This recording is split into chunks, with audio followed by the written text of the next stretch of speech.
apa yang baik. Gua tidak yakin gua akan menyembah seorang Tuhan yang rela membiarkan seorang yang sangat baik dan mulia seperti Habib Jafar yang hidupnya baik banget bakal masuk neraka hanya karena dia tidak bilang gua percaya sama Yesus Kristus. Oke.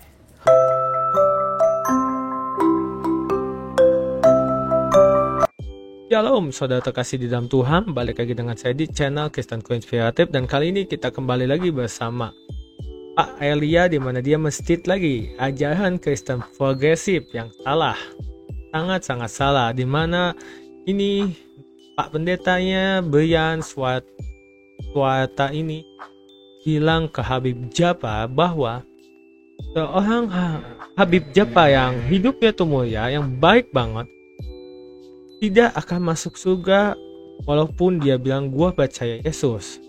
Dan ajaran ini 100% salah, dan ini ajaran sangat berbahaya bagi orang Kristen awam juga. Dan ini makanya langsung di-state oleh Pak Elia yang seorang penginjil, ajaran itu 100% salah, dan dia langsung mengajari ajaran yang benar. Dan gimana dan videonya? Saja kita langsung simak videonya. Hai semuanya, shalom, damai sejahtera bagi kita semua. Assalamualaikum dan salve. Ya, dalam video ini saya mau menanggapi seseorang bernama Brian Siawarta. Dalam pernyataan beliau di kanal YouTube-nya Om Deddy Corbuzier beberapa waktu lalu, ya, beliau mengatakan bahwa beliau adalah seorang Kristen. Nah, saya disclaimer dulu, saya harap ini lewat di beranda atau mungkin sampai pesan saya kepada Brian Siawarta. Nah, apapun pesan yang akan saya sampaikan dalam video ini, saya tidak membangunnya atas dasar kebencian. Justru karena saya mengasihi Anda, mengasihi semua orang yang mendengarkan Anda, mengenai kabar berita yang perlu kita sampaikan kepada semua orang, yakni adalah Injil Kerajaan Allah. Ya, dan coba kita dengar apa yang disampaikan oleh beliau dalam kanal YouTube berikut ini. Apa yang baik. Gua tidak yakin gua akan menyembah seorang Tuhan yang rela membiarkan seorang yang sangat baik dan mulia seperti Habib Jafar yang hidupnya baik banget bakal masuk neraka hanya karena dia tidak bilang gua percaya sama Yesus Kristus. Oke. Sebenarnya saya nggak masalah ketika beliau mengatakan bahwa Habib Jafar itu dianggap sebagai anak Tuhan Yesus. Nggak apa-apa, karena Tuhan Yesus datang ke dunia ini untuk menyelamatkan seluruh dunia, karena tentu ia mengasihi seluruh dunia. Yohanes 3 ayat 16. Jadi itu nggak masalah. Tapi yang menjadi masalah adalah seakan-akan beliau itu mengatasnamakan kekristenan tetapi menyediakan keselamatan di luar daripada Yesus Kristus itu sendiri. Ya. Dan beliau mengatakan, saya tidak percaya dengan Tuhan yang membuat kamu masuk neraka hanya karena kamu tidak percaya Dia. Masalahnya begini, bro. Seseorang itu masuk neraka itu bukan karena tidak menyembah Yesus. Seseorang itu masuk neraka itu bukan karena tidak menyembah Bapa. Bukan begitu. Orang itu masuk neraka itu karena dosanya. Lalu, kenapa ketika kita percaya Yesus, kita itu tidak masuk neraka? Karena iman kita kepada Dia, bahwa Dia telah menggantikan kutuk atau kematian atau hukuman yang seharusnya kita terima. Jadi, manusia itu masuk neraka itu bukan karena enggak menyembah Yesus, tapi karena dosa mereka sendiri. Nah, ketika kita percaya kepada Yesus, maka kita dibenarkan dan dikuduskan karena Ia telah menggantikan kita di dalam kematiannya di kayu salib. Makanya Tuhan Yesus berkata dalam Yohanes 8 ayat 24, sebab jikalau kamu tidak percaya bahwa Akulah Dia, kamu akan mati dalam dosamu. Gitu loh. Jadi orang itu masuk neraka itu bukan karena enggak sembah siapa, tapi karena mereka tidak beroleh pembenaran. Sedangkan kita yang percaya kepada Yesus, kita dibenarkan, kita dikuduskan. Jadi kematiannya yang adalah penghukuman itu menggantikan penghukuman yang seharusnya kita terima di alam maut. Gitu loh. Jadi gak heran dalam Kisah Rasul 4 ayat 12 dikatakan, tidak ada nama yang diberikan kepada siapapun di bawah kolong langit ini yang olehnya kita beroleh keselamatan selain daripada nama Yesus. Jadi memang hanya Yesus yang menyelamatkan dalam iman kekristenan. Jadi jangan kamu tawarkan di luar Kristus ada keselamatan. Coba deh kamu bayangkan, kalau kamu menganggap orang yang baik, begitu saleh, itu bisa masuk ke dalam surga dan dia menolak Kristus. Lalu bagaimana dengan dosanya? Apakah dia tidak dihukum atas dosanya juga? Oke, dia berbuat baik banyak, tapi kan dia juga berbuat dosa yang banyak. Apakah Tuhan hanya mengupahi dia surga atas perbuatan baiknya, tetapi tidak menghukum dia atas dosanya? Jadi orang sebaik apapun tetap masuk neraka. Kenapa? Karena ada dosa yang harus dia terima hukuman, akibat atau ganjarannya. Ya, jadi keselamatan itu hanya di dalam Kristus. Emang kurang baik apa sih orang Farisi? Kurang baik apa orang Yahudi? Kurang taat apa mereka atas ritual keagamaan mereka? Tapi Kristus mengatakan mereka juga celaka dan binasa. Gimana? Gitu loh. Jadi kamu boleh menginjili orang, kamu boleh bertoleransi pada orang, tapi menginjili orang itu tidak dengan menyenangkan telinganya. Tuhan Yesus bilang, jika ya katakan ya, jika tidak katakan tidak. Jadi kamu harus tegas kepada iman. Toleransimu kepada semua orang tidak dengan mengorbankan kebenaran yang ada padamu. Jadi belajarlah sebelum mengajar dulu. Ya, kamu didengarkan banyak orang.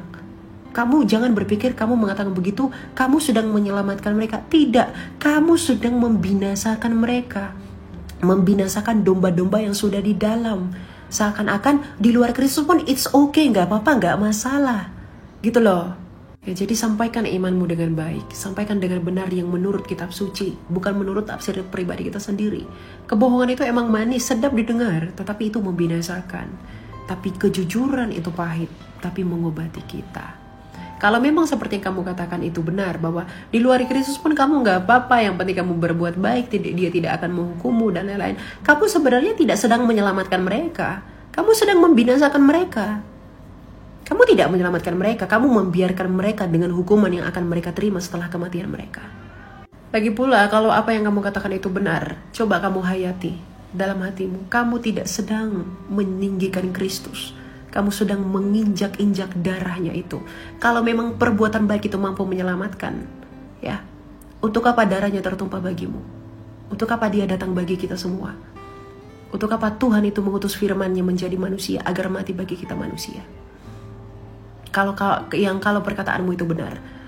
Sejak dulu bapak-bapak gereja begitu mempertahankan iman bahwa tidak ada keselamatan di luar Kristus sampai mengadakan konsili berturut-turut hanya untuk mengatakan bahwa keselamatan hanya dalam Kristus.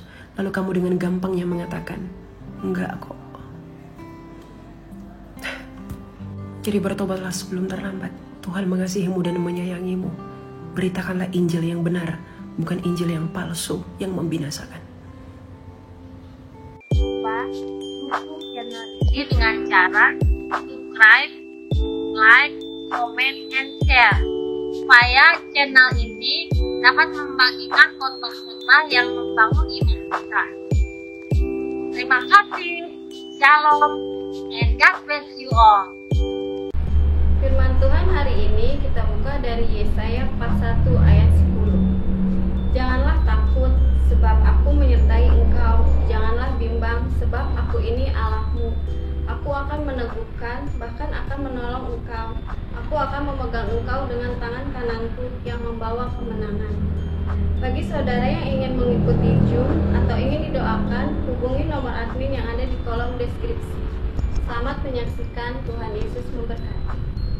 Salam jemaat Tuhan yang terkasih. Terima kasih banyak yang sudah mendukung channel ini. Semoga channel ini bisa menjadi berkat buat kita semua. Zaharia 9 ayat 9. Bersorak-soraklah dengan nyaring, hai puteri Sion, bersorak-sorailah, hai puteri Yerusalem. Lihat, rajamu datang kepadamu, ia adil dan jaya.